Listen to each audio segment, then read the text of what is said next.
about hormones just a little bit. One thing I've been really thinking about a lot, I'll share with you, I am 45 and I think I'm just entering the perimenopause phase. I haven't seen a whole lot of symptoms yet, but I've been going down the rabbit hole a lot.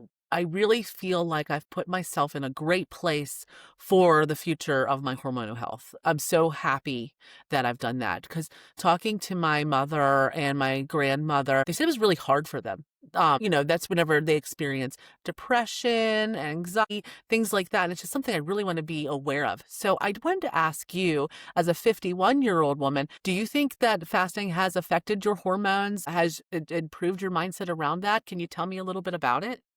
Okay, so I love this. So I'm just kind of like tapping into that journey as well because I've had the past 3 years of fasting, 3 years and a bit, I should say, feeling so good.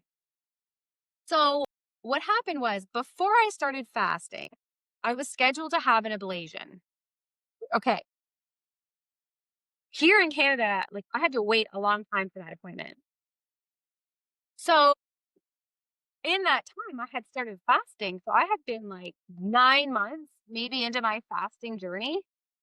And I went to get the ablation originally because my periods were kind of wonky. I was having worse cramps than usual, and things just kind of seemed off.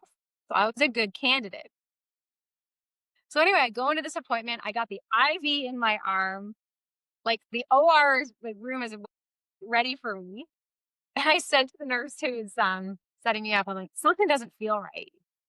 She's like, what's the matter? I said, I feel too good to be getting this procedure. Oh, okay. So And you were that close. my that close. So and like gown on and everything. So I thought, my periods have kind of straightened out. My cramps are not nearly as bad. And she's like, hey, it's your body. I walked out.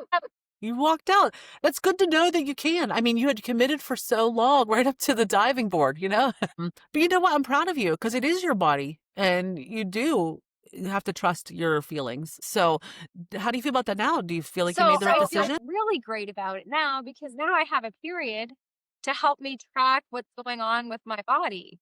Because I had that lesion, I might have lost that and not really known where I was in that journey.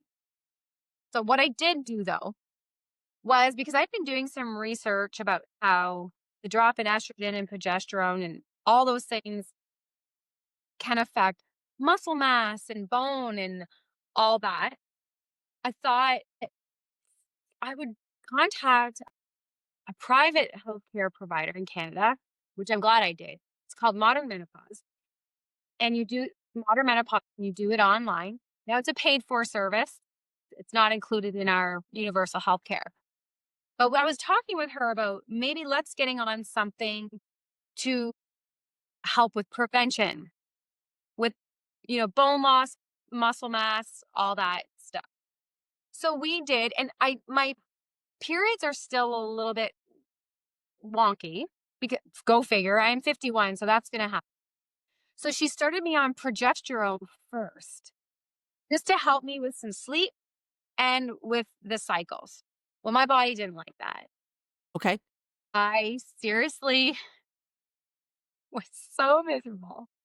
My husband was like, "Who is this lady?"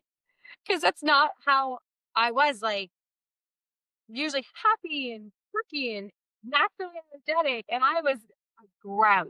You were So miserable and so miserable. slipping into some depression too.